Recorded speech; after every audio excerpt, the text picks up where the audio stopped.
Jeffrey Martinez. Ang probinsya ko po ay Sariaya, Quezon. Ngayon po nakatira ako sa Taguig, sa Ibayo. So shout out ko lang po yung mga kasama kong driver dyan sa Ringbin Transport at saka sa bus ko kay ma'am. Shout out po sa inyo. Pagka magpapakukuha po kayo ng PDC, dito na po kay Sir Mon. Salamat sir. Sige po, magdadrive na to si sir. So ayan po si Sir Jeffrey. Yan, ito si Sir Jeffrey. Yan, taga Sariaya pa. Pero nandito din siya sa Pasig. Mag-a-add siya ng code 3 kasi nakita niya, bago na kasi yung code niya. So mapansin niya doon sa likod ng lisensya niya hanggang 3.5 na lang po. Hindi na siya pwede magmaneho ng mga 6 wheel. Ang ginawa niya, nag-message sa akin, nagpa-schedule ngayong linggo.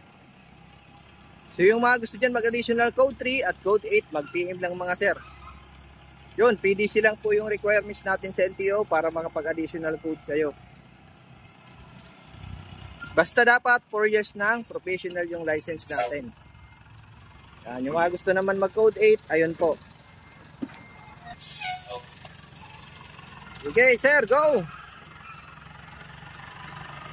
So, sa mga nag-i-inquire po, na non-pro, gustong mag-code 3, hindi po pwedeng additional code 3 ang non-pro.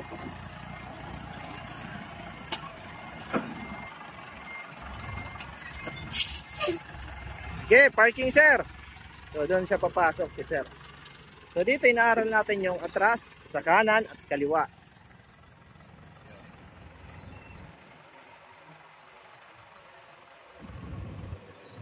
Sabihin mo, isa pa.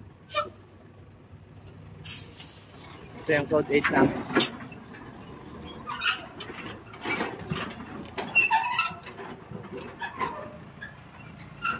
So double check nyo po yung likod ng license nyo para hindi po kayo mahuhuli. Madami kasing nahuhuli ngayon.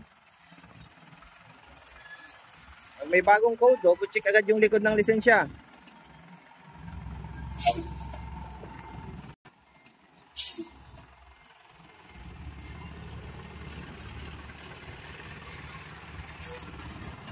Yan, up. Wait. Break. Yun, ayos. Okay, tingin. Yan po yung mga gusto mag-additional code 3 at code 8 PM na po. Maraming salamat po and God bless po sa inyo lahat.